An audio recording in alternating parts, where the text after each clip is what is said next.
پھر اس کے بعد اگر سینٹ میں آبزرویشن لگے یا وہاں پہ منظور نہ ہو اکثریت سے تو وہ واپس قومی اسمبلی کو بھیجایا جاتا ہے. قومی اسمبلی اس پہ یا چینجز کر کے یا جوں کا تو دوبارہ سینٹ کو بھیجتی ہے, اور سینٹ جب دوبارہ بھی بھیجے اس کو قومی اسمبلی کی طرف تو پھر جوائنٹ سیشن بلایا جاتا ہے. So this was the non striker end. تو انہوں نے آئین کی دھجیاں اڑائی اور انہوں نے آئین کے مخالف اسٹریٹ اوے سیدھا جوائنٹ سیشن بلا لیا, جو کہ آئین کی روح کے بالکل منافی ہے, اور اس کو کسی وقت بھی کسی بھی اسٹیج پہ چیلنج کیا جا سکتا ہے, اور یہ سب کچھ رول بیک ہو جائے گا, سب کچھ واپس ہو جائے گا. اچھا ایک منٹ, کوئی ایسا چکر نہیں. لیکن ایک بات یہ بھی ہوتی ہے کہ دیکھیں بعض کا صرف یہ نہیں کہ پارلیمنٹ میں ہی بات ہوتی ہے, جب یہ دیکھتے ہیں کہ اس میں کچھ ایسے مسائل ہیں جس پر پوری پارلیمنٹ میں بحث نہیں ہو سکتی, تجزیہ نہیں ہو سکتا, پھر بھی ایک کمیٹی بنا دی جاتی ہے جس میں مختلف پارٹیوں کے یعنی جو سینئر لوگ ہوتے ہیں وہ بیٹھتے ہیں, اس کو انالائز کرتے ہیں, پروز اینڈ کونس دیکھتے ہیں, پھر وہ رپورٹ بیک کرتے ہیں. تو یہ ساری پروسیس ایک ہی دن مکمل کر لی ہے, کیا آپ کوئی بھاگے جا رہی تھی کسی جگہ؟ یہ ڈاکٹر صاحب میں نے آپ کو عرض کی نا کہ یہ خلاف قانون ہوا ہے, خلاف آئین ہوا ہے. دیکھیں وہ جو آپ نے بیان کیا وہ تو ایک سٹینڈرڈ پروسیجر ہے نا, لیکن مین پروسیجر جو ہے وہ یہ ہے کہ پہلے قومی اسمبلی میں جاتا ہے اور قومی اسمبلی آئین بنا کے بل جو انیشیٹ ہے نا وہ قومی اسمبلی میں بھی ہو سکتا ہے اور سینٹ میں بھی ہو سکتا ہے, لیکن پروسیس وہی ہے جو آپ کہہ رہے ہیں. ٹھیک ہے. اچھا اس میں بات یہ آتی ہے کہ جوائنٹ سیشن تو جب بھی بلایا جاتا ہے جب. اچھا وہ تو آپ ٹھیک کہہ رہے ہیں. اس میں جو 18 نومبر کو ہم نے ایک پروگرام کیا تھا اس پر بھی ہم نے یہ بات کی تھی کہ یہ جو جس طریقے سے یہ کچھ ہوا ہے, پہلے تو کورم مطلب پاس کرنے کے لیے جو مطلوبہ نمبر تھے وہ اویلیبل نہیں تھے, پھر اچانک سارے اکٹھے کر دیے گئے. ٹھیک ہے جی, انہیں فون کالز آئے اور لوگ آ گئے. تو یہ ڈیموکریسی جیسے نا یہ واٹس ایپ پر چلتی تھی, پاکستان کی جوڈیشری اسی طریقے سے چل رہا تھا. تو پھر ہم نے اس کو ڈسکس کیا تھا, آپ کو پتا ہوگا کہ میں نے کہا تھا کہ نظر آتا ہے کہ خطرہ یہ پیدا ہو گیا تھا کہ اگر عمران خان کے ساتھ تعاون نہ کیا جاتا اسٹیبلشمنٹ کی طرف سے, تو یہ ممکن تھا کہ عمران خان کچھ اور بھی کام کر لیتے, مثلا باجوہ صاحب کو سیک کر دیتے, یعنی نٹ شیل پہ کہہ رہا ہوں میں. ٹھیک ہے نا, شاید لفظ اچھا لگے یا برا لگے کسی کو, تو اس میں سے جب ایسا اگر ہو جاتا ہے تو ایک بحران پیدا ہو جاتا. تو اس کو بچانے کے لیے انہوں نے کہا جی ٹھیک ہے جی اس کو کرنے, تو اس کے دن تو ویسے تھوڑے ہیں, تو اس کو جو کچھ کرنا چاہتا ہے کر لیتے ہیں, بعد میں اس کو دیکھ لیں کہ بھی کس چیز کو رول بیک کرنا اور کس کو کیسے نپٹنا. 20 تاریخ کے بعد, 20 تاریخ تو چلی گئی, اب اس تناظر میں آپ مجھے بتائیں کہ اب کیا ہونے والا ہے. دیکھیں ڈاکٹر صاحب اس میں 2 چیزیں بڑی امپورٹنٹ تھیں جو بل پیش ہوئے. سب سے پہلے تو یہ ہے کہ انہوں نے ایک ہی دم سے کیوں پیش کیے, کیونکہ پورا ٹرم تو کوئی لیجسلیشن نہیں ہوئی. عمران خان تو خود چھپتا پھرتا رہا, کسی اسمبلی کے اجلاس میں نہیں آیا. یہ بہانہ بنا کے کہ میں اپوزیشن سے ہاتھ نہیں ملانا چاہتا یا میں آنا پرست ہوں, حالانکہ ایسی کوئی بات نہیں تھی, اس کو سوجھ بوجھ ہی نہیں تھی. پاکستان کے لیڈروں سے ہاتھ ملانا اس کو تکلیف ہوتی ہے, مودی سے ملانے کے لیے بڑا بےتاب ہے, کم از کم فون کرتے تب بھی وہ خوش ہو جائے گا. یہ کیا بات ہے, یہ کون سی بے وطنی ہے؟ دیکھیں ڈاکٹر صاحب تکلیف اور اس کا تو کوئی ایلیمنٹ مجھے نظر نہیں آیا کبھی بھی کسی وقت. میں سمجھتا ہوں کہ اس کے اندر صلاحیت کی کمی ہے کہ ایک بندہ فیس نہیں کر سکتا یا ایک بندہ بات نہیں کر سکتا یا اس کو سوجھ بوجھ نہیں ہے معاملات کی. کانفیڈنس, اور جو آپ نے بات کی مودی کی, politically lacks confidence, lack of confidence ہے ہی ہے ڈاکٹر صاحب, لیکن lack of knowledge, lack of experience, lack of knowhow کچھ اس کو نہیں ہے نا ایسا, وہ تو اس کی لائن ہی نہیں ہے.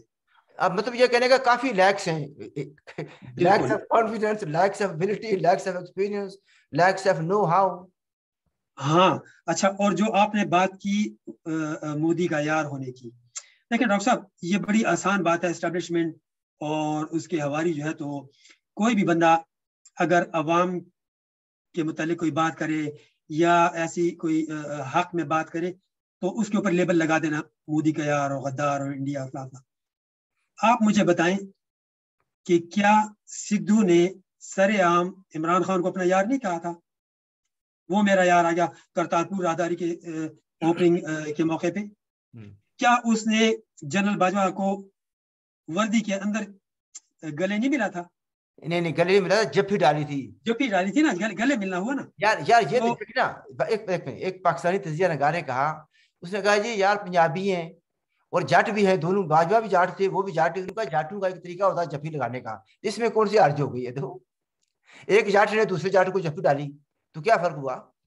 مطلب اگر نواز شریف باہمی تعلقات بہتر بنانے کی بات کرے تو وہ غدار ہے, اور عمران خان کو یار کہا جائے اور یونیفارم میں چیف آف آرمی اسٹاف کو جفی ڈالی ہے تو وہ پنجابی ہیں بھائی ہے, ٹھیک ہے.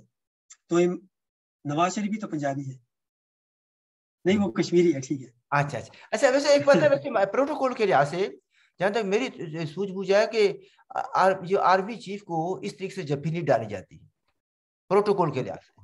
میں نے تو وہی پوائنٹ آؤٹ کیا ڈاکٹر صاحب کہ دیکھیں یہ سب کچھ ایکسیڈنٹلی نہیں ہوا, کیونکہ چیف آف آرمی اسٹاف جب ملتا ہے تو قواعد اور ضوابط دوسری طرف کو, دوسری پارٹی کو بتائے جاتے ہیں کہ آپ نے کیا کرنا ہے, کس طرح سے کرنا ہے. ان سب تحفظات کو, ان سب چیزوں کو نظر میں رکھ کے یہ سارا کچھ ارینج کیا جاتا ہے. صرف سیکیورٹی ہی نہیں ہوتی کہ چیف آف آرمی اسٹاف کی سیکیورٹی ہو اور یہ, لیکن اس میں دیکھیں نا یہ آرمی چیف کا ایک اپنا ایک اسٹیٹس ہوتا ہے, اس کی کچھ ریکوائرمنٹس ہوتی ہیں, لوگ اس کے ساتھ کیسے ملتے ہیں, کیسے بیہیو کرتے ہیں. یہ نہیں کوئی ادھر سے جدھر سے بھی آ جائے آ کر جفی ڈال لے, یہ بات نہیں ہوتی. یہ آئی اگری ود دیٹ. اچھا یہ بتائیں تو پھر اب ہونے والا کیا ہے؟ تو اب ڈاکٹر صاحب بات یہ ہے کہ اس اجلاس میں یہ جو بل پاس ہوئے, اس میں دو باتیں امپورٹنٹ تھیں. ایک بات جو تھی وہ تھی ای وی ایم کی, الیکٹرانک ووٹنگ مشینز کی, اور دوسری بات تھی اسٹیٹ بینک کا بل پاس ہونے کی. تو جو ای وی ایم ہے اس کا تو آپ کو پتہ ہی ہے کہ ای وی ایم عمران خان یا پی ٹی آئی کیوں بضد ہے, کیوں اصرار کرتی ہے کہ ای وی ایم آئے. سوال تو یہ پیدا ہوتا ہے کہ دیکھیں پچھلے الیکشن 2018 میں جیسا بھی ہوا, جرلو پھیرا یا جو بھی ہوا, پی ٹی آئی تو جیتی, پی ٹی آئی کو تو ہاری تو نہیں, اس کے تو تحفظات نہیں تھے کسی سے. پی ٹی آئی لفظوں میں ہم احتیاط کریں, پی ٹی آئی جیتی نہیں, جتوائی گئی. ٹھیک, وہی تو میں نے پہلے اس کی تمہید تو کی نا کہ جو بھی ہوا, جرلو پھیرا یا جو بھی ہوا, وہ تو میں کہہ چکا ہوں کہ جرلو پھیرا یا جو بھی ہوا, لیکن پی ٹی آئی نے تو سیٹیں زیادہ حاصل کی بغیر ای وی ایم کے الیکشن کی. تو پھر وہ کیوں انٹرسٹڈ ہے ای وی ایم میں؟ یا تو ہوتا نا کہ اس کے ساتھ دھاندلی ہوئی تھی, یا اس کا کلیم ہوتا کہ میرے ساتھ فراڈ ہوا, دھاندلی ہوئی, یا مجھے زیادہ سیٹیں ملی تھی, کم ملی, اور اس وجہ سے میں ای وی ایم لانا چاہ رہا ہوں کہ نیکسٹ الیکشن فیئر ہو. وہ پچھلا الیکشن فیئر نہیں تھا. اگر فیئر نہیں تھا تو اس کا مطلب ہے وہ ناجائز گورنمنٹ پارلیمنٹ میں بیٹھا ہوا ہے, وزیر اعظم ہے. اگر وہ فیئر تھا تو پھر ای وی ایم کا کوشچن وہ غلط ہے کہ وہ ای وی ایم مطلب ہے کہ جو اسٹینڈرڈ پروسیجر ہے الیکشن کا, اس سے وہ انکار کر رہا ہے. پرت صاحب ایک بات سوال آتا ہے ذہن میں, مثلا ای وی ایم کا سسٹم اسٹیبلش ہو جاتا ہے, ایک فرض کرتے ہیں 1 منٹ کے لیے, اور ایک امپورٹنٹ جو حلقہ ہے اس میں ایک جو ان کا خاص آدمی ہے وہ ہار رہا ہے, ٹھیک ہے, 5000 ووٹ سے آ رہا ہے. اچانک لندن سے خبر آ جاتی ہے کہ یہاں پر 10,000 ووٹ اس کے آگے ہیں, ٹھیک ہے. یہاں کوئی سسٹم ہوگا نا جو بنے گا, ای وی ایم جب بنے گا 10,000 ووٹ جو ہے, اب جو جتنے بیرون ملک پاکستانی ہیں ان کو بھی رائٹ ٹو ووٹ دے دیا گیا. 10,000 کا ووٹ اچانک آ جاتا ہے تو وہ آدمی ظاہر جیت جائے گا, یا کینیڈا سے آ جاتے ہیں یا امریکہ سے ووٹ آ جاتے ہیں. تو یہ دھاندلی کا تو ایک بہت بڑا یہ سسٹم راج کیا جا رہا ہے نا ڈاکٹر صاحب. اس کے لیے تو اور انتظامات کیے گئے ہوئے نا, اس کے لیے تو باقی انتظامات کیے گئے ہیں. یہ نئی نئی مذہبی تنظیمیں, ان کو سیاسی درجہ دینا, دہشت گردی کے لسٹ نکال کے فوراً ہی اس کو جو ہے تو گلے لگا لینا, یہ سارے انتظامات تو اسی سلسلے کی کڑی ہیں, وہ اپنی جگہ پہ ان پلیس ہیں. اچھا میں 2 باتیں یہاں پر کہنا چاہتا ہوں. ایک بات یہ رکھنا یاد کہ ای وی ایم پر ایک ویور نے سوال کیا تھا, میں اس سوال بھی آپ سے پوچھوں گا. 2 چیزوں کا میں بارے میں کہنا چاہتا ہوں. میں بات کر رہا ہوں 1998 کی, نواز شریف کی گورنمنٹ تھی اس وقت, اور میں یہ الفاظ بات کر رہا ہوں کہ اس میں کوئی ایسی بات نہیں ہے, مبالغے کی بات نہیں ہے. میرے ساتھ رابطہ کیا گیا دفتر خارجہ پاکستان نے, انہوں نے کہا کہ ناٹ ایز اے جے کے ایل ایف یا خود مختار والے ایک آدمی سے ہم بات نہیں کر رہے ہیں, ہم بات کرنا چاہتے ہیں ایک پولیٹیکل اینالسٹ سے, اسکالر سے. آپ بتائیں کہ اگر ہم اسرائیل کو ایکسیپٹ کریں تو اس کے پروز اینڈ کونس کیا ہیں. اور دوسرا سوال یہ تھا کہ اگر ہم رائٹ ٹو ووٹ دے دی جائے اوورسیز پاکستانیز کو تو اس کا کیا ہوگا. میں نے دونوں چیزوں پر رپورٹس بنا کر بھیجی تھی, ٹھیک ہے. اور ایک جو اسرائیل والا مسئلہ تھا اس پر تو پھر بعد میں نے اس کو آرٹیکل کی شکل میں شائع کر دیا تھا جب وہ مشرف صاحب نے ٹیک اوور کر لیا.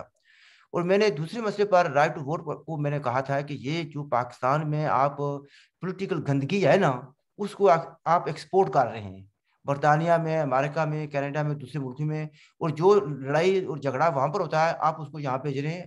اور یہاں پر پاکستانیوں کے یا کشمیریوں کے, آزاد کشمیریوں کے آلریڈی بہت سے مسائل ہیں, آپ اس میں اضافہ کر رہے ہیں. آئی اسٹل اسٹینڈ بائی کہ یہ جو لوگ ہیں یہاں پر ان کے لیے مسائل بڑھیں گے. یہ میرا اپنی جو بات ہے وہ میں کرنا چاہتا تھا. میں آپ سے یہ کہنا چاہتا ہوں کہ ایک جیسن گریز نام کے ہمارے ہیں ویور, انہوں نے کہا ہے, جو ہمارا پچھلا پروگرام تھا جو 18 تاریخ کو ہوا تھا, وہ کہتے ہیں good show sir, E V M I think will be good for Pakistan. I disagree that E V M didn't work worldwide. India is a success story and so is the US.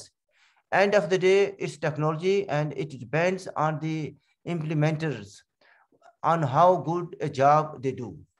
آپ اس پر کوئی تبصرہ کریں گے؟ پھر یہ بھی آیا کہ how good they do, اس میں یہ بھی ہو سکتا ہے کوئی اس کو ٹیمپرنگ بھی اس کو ہو سکتی ہے, کوئی جو پروگرام بنائیں گے وہ بھی کچھ نہ کچھ کر سکتے ہیں. اگین فلور از یورس, آپ اس کا بھی جواب دیں, جو میں نے ابھی سوال کیا اس کا بھی جواب دے دیں. لیکن ڈاکٹر صاحب جو انہوں نے سوال کیا ہے نا انڈیا کا, انڈیا میں ہو رہا ہے, لیکن انڈیا میں ای وی ایم کو اسٹیبلش ہوتے ہوئے کام کرتے ہوئے کتنا عرصہ ہوا؟ پچھلے 25 سال سے وہ فنکشنل ہے وہاں پہ. 25 سال, کوارٹر سینچری. تو ایک دم سے نہیں ہوا, اوور نائٹ نہیں ہوا, گریجولی اس کو. اس کا کوئی تجربہ بھی کیا ہوگا پہلے انہوں نے, جس کہتے ہیں کہ اسکیم چیک کی جاتی ہے اچھی ہے یا بری ہے, کیا کیا فلاز ہیں اس میں, یا اسٹیٹ پہ ایک دم بھی لگا دیتے ہیں کہ آپ مرکزی جو نیشنل لیول الیکشن اس میں اس کو آزمائیں گے, یہ تو نہیں ہوتا نا. ٹھیک ہے. دوسری بات یہ ہے کہ میں نے جیسے آپ کو بتایا, پچھلے بار بتایا تھا کہ 9 لاکھ مشینیں ہوں گی. اب 9 لاکھ مشینوں کے لیے اتنے سارے لوگوں کی ٹریننگ, سب سے پہلے جو ان کے آپریٹرز ہوں گے ان کی ٹریننگ, اور پھر ووٹر کو سمجھ بوجھ. انڈیا آئی ٹی میں دنیا میں اگر ٹاپ نہیں ہے تو ٹاپ 5 میں آ رہا ہے انفارمیشن ٹیکنالوجی میں, کمپیوٹر میں. تو پاکستان تو کسی جگہ پہ بھی نیچے ہے. تو وہاں پہ لوگ فون کا استعمال تو وہ جانتے ہیں, اور اس سے زیادہ وہ نہیں جانتے, کمپیوٹر کا ان کو زیادہ نالج نہیں ہے. اور اگر یہ ہے بھی کچھ تھوڑا بہت تو وہ اس طرح سے ہے کہ جس کو کیا کہنا چاہیے کہ بہت سارا الیکٹرانک استعمال تو آلریڈی ہے. مثلا جو الیکٹرانک لسٹ ہے, کمپیوٹرائز شناختی کارڈ, یہ الیکٹرانک چیز تو ہے نا, الیکٹرانک کا استعمال ہے نا, کمپیوٹرائز ڈیجیٹل شناختی کارڈ کا استعمال, اس کے بغیر تو ووٹ پول ہوتا نہیں ہے. اور اسی طرح سے ووٹرز کی لسٹیں ہو گئی, یا ان کو جو ہے تو پولنگ بوتھ کے ڈائریکشنز, ڈائمینشن وغیرہ, تو آئی ٹی کا استعمال تو اس میں ہے. لیکن مشین کا چونکہ استعمال نہیں ہوا تو ایک دم سے پورے ملک میں جنرل الیکشن کے لیے ای وی ایم کا استعمال بالکل ایک مطلب جس کو کیا کہنا چاہیے, کیا اس قسم کی صورتحال بن جائے گی. یہاں پہ یورپ میں ایک ملک ہے جس کی ٹوٹل آبادی 4 لاکھ ہے. 4 لاکھ ووٹر نہیں ہے, 4 لاکھ آبادی ہے. اب ملک کا نام مجھے یاد نہیں رہا, اور اس میں جو ووٹر ہیں ٹوٹل 1.5 لاکھ ہے. تو وہ ووٹ پول کرتے ہیں ای وی ایم کے اوپر, تو سمجھ آتی ہے. باقی جو میں نے آپ کو پچھلی بار بھی بتایا تھا, 3 ممالک ہیں, جرمنی, فرانس اور ہالینڈ. ان 3 ملکوں نے ای وی ایم کو, ان 3 ملکوں نے سپریم کورٹ کے ذریعے اس کو بند کر دیا اور اس کو ناقابل اعتبار مشین کہا ہوا. اچھا ایک منٹ اس سے آپ اندازہ کریں, جرمنی, ہالینڈ اور فرانس تینوں بہت ایڈوانس ملک ہیں, کم سے کم پاکستان سے بہت ایڈوانس ہیں, پاکستانی لوگوں سے بہت ایڈوانس ہیں. وہ سمجھتے ہیں کہ یہ ان کے لیے ٹھیک نہیں ہے, لیکن پاکستانی عمران خان سمجھتے ہیں کہ ان کے لیے ٹھیک ہے. تو وہ ان کو جو فائدہ دے تو وہ تو ان کے لیے ٹھیک ہے. صحیح بات. اچھا اچھا اچھا.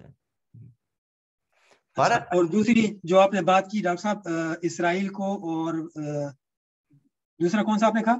ایک تو یہی تھا نا کہ right to vote of for Pakistani overseas Pakistani, تو دوسرا تھا اسرائیل. وہ علیحدہ, چلو اس پر اس کو شاید ٹائم آپ کے پاس نہ ہو, کبھی دوبارہ اس کو ٹیک کریں گے. لیکن میں اس میں بتانا چاہتا تھا کہ جو رائٹ ٹو ووٹ ہے that will create problems for overseas Pakistanis and as well as Azad Kashmiris. یہ کوئی اچھی بات نہیں ہوگی. ٹھیک ہے. اچھا ایک بات میں یہ کہنا چاہتا تھا, آپ سے یہ بات کرنا چاہتا تھا. دیکھیں لنڈن کے جس ایریا میں رہتا ہوں,